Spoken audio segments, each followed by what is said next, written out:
Here's a curious paradox that happens in a pressure-fueled productivity world, where the more I want to perform, the more pressure I think I need to put on myself.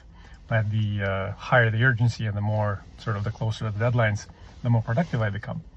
In that world, what we actually do want and we want desire, we want the focus and the productivity and the clarity and basically all of these beautiful things that we think are our fuel to go faster, quicker towards our goals, right? But at the same time, our honest internal desire, which is kind of what I'm getting from our Unpressured app onboarding process, people also want to reduce their levels of stress and anxiety, right? And so now you have this push and pull dynamic where a part of you wants to become more productive, wants to have the clarity and sort of this fire to go after your goals.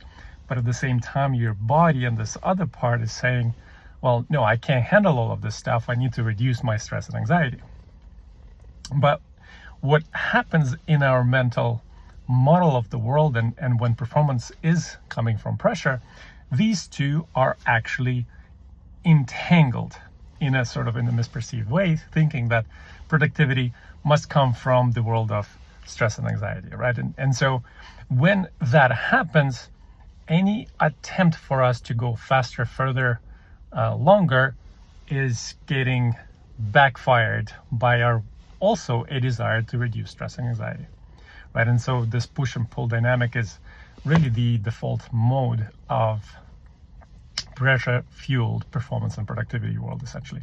So that's why kind of in this unpressured paradigm, we have to disentangle the two, that productivity doesn't necessarily need to come with stress and anxiety.